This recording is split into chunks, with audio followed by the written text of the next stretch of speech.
On the line is Canadian country music star Dean Brody. Good evening, Dean. Thanks so much for joining us. Yeah, thanks for having me on. I appreciate it. Oh, absolute pleasure, mate. Now, you're talking to us all the way from Canada, of course. Can I ask where in Canada you're talking to us from? From a place called British Columbia. I'm not sure if you're familiar with it. We're probably 4 hours away from Vancouver. It's late spring in Canada, of course. How's the weather been in your part of the world today? I think it'll be starting to get a little bit warmer over there. It is, yeah. The snow's almost off the mountains, and we're getting some nice weather. We got 27 degrees yesterday and 26 degrees. It's been nice, and yeah, it's great. I can't wait for this new season. It's been a long winter. Yeah. Look, I spoke to, you're probably not aware, I spoke to Dallas Smith last February, and there was ice and snow everywhere. So I thought I'd ask Dean Brody the same question, because I suspect that because it's currently May this year over there, that the ice and snow would have melted by now.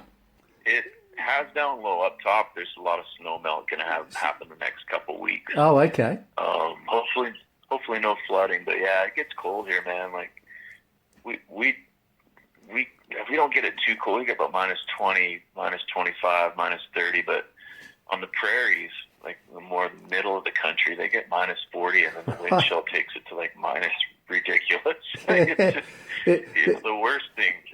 There's certainly temperatures that we find hard to relate to here in Australia. I mean, it gets cold, but not to that extent. Does it ever freeze there? I mean, I remember when I was a kid, I watched a movie called, and this might make you laugh, but it's called Man from Snowy River, and I'm like, wow, there's snow in Australia. Yeah, no, I'm sure it does freeze, but minus 20 and minus 40, they're pretty they're unheard of down here. But certainly 0 degrees. Sure. Yeah. Your single, Where'd You Learn How to Do That, was released recently here in Australia. Congratulations, what a wonderful song. Thank you. Yeah, we're having fun with it. It's a lot of fun to play live with the guys, and people are really digging it. Yeah. It's fantastic. Look, I read somewhere where you were kind of saying about the song that it's been a while since we had a song that brings a party like this one does. I love that description of the song. Can you tell us a little bit about that? Expand on that a little bit for us. A couple of my friends wrote it. Oh, okay. Right. I don't usually record songs. I usually write my own stuff, but yeah, I have really good friends with them, and they had the song, and they're like, what do you think of this, Dean? I was like, this is awesome. It's a mouthful. Like, when I started singing it, I just would hear it and go, oh, I'm going to record that. And then when I got in the studio, I was like, man, there's nowhere to breathe in this song.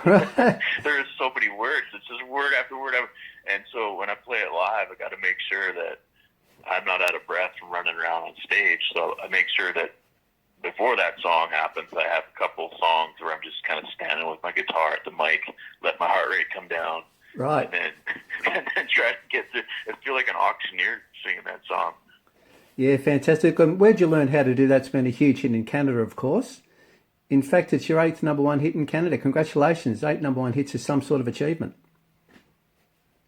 Yeah, no, it's awesome. I mean, sometimes the stars align, and sometimes they don't. Like, there can be another song that you're competing with, and then you're up there, but you're not. Right. There's just a song that just won't move from number one, so you just can't move into that slot. But yeah, every once in a while the stars align, and it's like, boom, there you go. And more importantly, just as long as my fans love it, and you guys love it, then it's a success. But it is nice to get those number one plaques once in a while. Yeah, that's fantastic. Look, I also love the official lyric video for Where'd You Learn How to Do That. It's a rather unusual video, not quite what we're used to seeing from Dean Brody. You able to tell us a little bit about the idea behind the video? I can't remember it. It's just embarrassing. It's the one with the bear. It, obviously. It's an animated one with the girl and the bear. And yeah, okay. So awesome. I'll put you on the spot, have I? Yeah. Sorry about that. No, that's fine. It's good to be honest about some stuff. Like, it's funny. There are some things that us artists, we just take for granted. You're busy, and they're doing their thing, and there's a lot of people. There's a lot of gears behind the machine, and every once in a while, especially at the rate we put out songs and put out promotional videos and all this stuff, you can kind of, especially after it's been 12 years, you kind of lose track. And but I do remember Austin did a really cool, you're right, I remember that it was basically the picture, and the animation came alive, and this is ridiculous thing of a girl riding a bear, which is quite Canadian and probably really dangerous. That's great. Look, and sorry for putting you on the spot there. Look, but you gave us a bit of insight into how the whole machine works, mate. Thanks so much. It's good, yeah. Some people, it's interesting. I still tell my parents don't know really what's going on. And, it's always nice to let people see behind the scenes and behind the curtain once in a while. Yeah, look, well, I know that Where'd You Learn How to Do That was released in Canada a little while ago. But look, and with future releases, I know you've released one or two singles since then in Canada. What about here in Australia? Can we look forward to some future releases in the not too distant future? Yeah, I'm hoping that I have a new song out right now called "Broke." Broke, yep, I've seen it. In North America.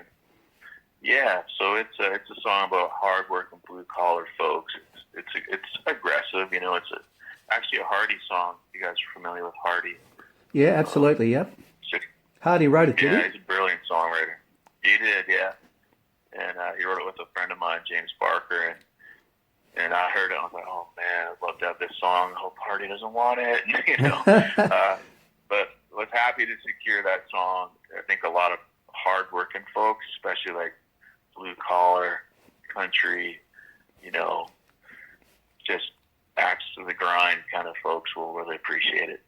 Yeah, great stuff. And what about an album? You've your most recent album, Boys, was released in late 2020, of course. That was. Can we look forward to album number 8 in the not too distant future, or are we sort of jumping the gun a little bit there? Yeah, no, we're working on it right now. We're looking at I'll be recording here in a couple of weeks to finish up the album. I think the album will come out in the fall. Okay. So for us, that would be September or October. Fantastic. And can I be cheeky enough to ask for a title? Have you got a title for the album yet, or are you keeping it a secret? We're thinking right round here. Like basically, we're raised right around here. Right. On the back of my dad's old John Deere. Like basically, it's about my town, small town I'm from. Thanks so much, Dan. Usually when artists usually say, oh no, we're keeping it a secret. Thank you. That's a bit of an exclusive, mate, for us here in Australia. Yeah, I mean, it might change. It might change. There you go. Yeah, it may be an exclusive. Thanks, mate. Greatly appreciate it. You bet. Yeah, we mentioned earlier that Where'd You Learn How to Do That was your 8th number one hit in Canada. But we should also mention that in addition to the number one hits, you've also had many gold and platinum singles and albums to your credit. Congratulations. Boy, what a record. And you've also won countless Canadian Country Music Association awards over the years. You must be really proud of what you've achieved in your career so far. Yeah, I'm really proud. I'm proud of my team. And, you know, yeah, when you start out on this road, you don't really know what you get. I didn't know what I was getting into. I don't think anybody does. And the workings of the music business in Nashville and trying to break through, like it's a struggle. It's definitely like it takes a lot out of you. So it's really cool at the end of the day to see things work out and have some success. And actually, one of my favorite moments of my career, I was in Australia. I was at I forget which festival it was. But yeah, I can tell you which one. CMC Rocks in Ipswich in Queensland in 2008. Okay, well, cool. Yeah, so I was there, and we were backstage, and the Country Music Association, the U.S.-based CMAs, you know, AMCs or whatever. Right. But yeah, the CMAs, they gave me International Artist of the Year, and I was like, man, this is awesome, and to be on Australian soil, and they decided to do it was super cool, and I won't ever forget that. Great stuff. Looking on the subject of live shows, you've also had incredible success with your live shows, and you set some records over there, I believe. 3 national arena tours, 2 of which broke national ticket sale records, as well as a sell-out acoustic national tour. And what about the really interested in the 7-year residency at Toronto's Budweiser stage? Can you tell us a little bit about that? Yeah, it's our biggest stage in the country. So, right. And it's a downtown Toronto, the big urban city, and so that's a tough one. Like, I remember when I first went and played Toronto, I had like maybe 8 to 10 people show up because there's not a whole lot of country folks in Toronto. So to be able to be established enough where people are coming from the city to see at a big venue like that has been awesome. I honestly didn't believe I'd be able to pull it off. So that's interesting. It's 7 years now too, but yeah, it's a lot of fun. And every year try to bring different friends on stage and try to change it up a little bit. But yeah, I'm a very thankful for that. That's fantastic. And you've got a few more people turning up these days than 8 or 10. Pretty humble beginnings. I do, thankfully. Yeah. Great stuff. It was embarrassing. Look, also on the subject of gigging, I believe you have several shows coming up in Canada shortly.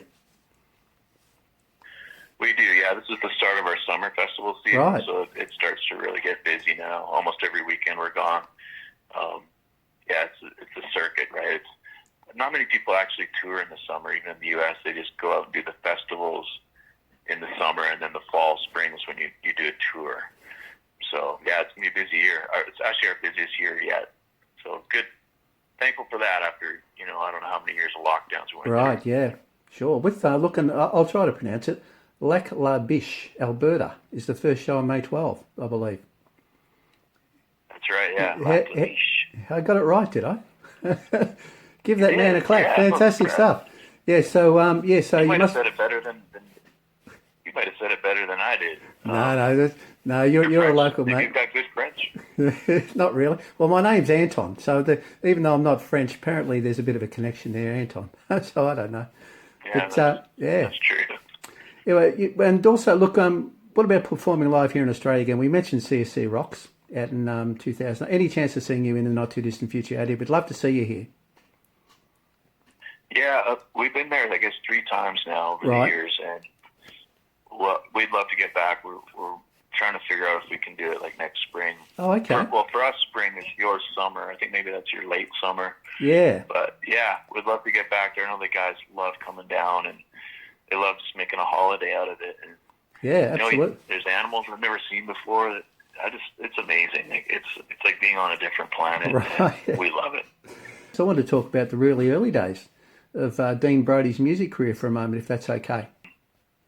Yeah, early days, I had a little rock band when I was 14 years old. We would sing like Aerosmith, AC/DC, and Guns N' Roses, Right. which is a far cry from country music. But I grew up in the country, but I didn't really have a rock voice, obviously. So my friends every once in a while would mess around and sing a Dwight Yoakam song, and they'd be like, "Oh man, you sound really good country." And so I kind of made that transition. Obviously, writing about the country was easy, second nature. So that's how it happened. Before we let you go, can you tell us a little bit about your wonderful charity work? Yeah, I'm working with a partner, IJM, International Justice Mission. Amazing work around the world. They're the largest anti-slavery movement in the world, and they work with governments, they work with local law enforcement, and they do incredible stuff. But yeah, you can check that out at internationaljusticemission.com, and also go to deanbrody.com, and you can find more information about that there. That's great. Thanks so much, Dean, for joining us today. It's been an absolute pleasure, mate. Yeah, thanks for having me, Anton. Appreciate it. And good luck with Where'd You Learn How to Do That. It's a great song, and also the upcoming gigs. Thanks, man. And looking forward to a fun summer. Absolutely, mate. And looking forward to you coming down to Australia again in the not too distant future. We can't wait. I know the guys are just chomping at the bit to get back there, so we'll be back. That's great, Dean. Thanks so much. Bye. Okay, thanks, bud.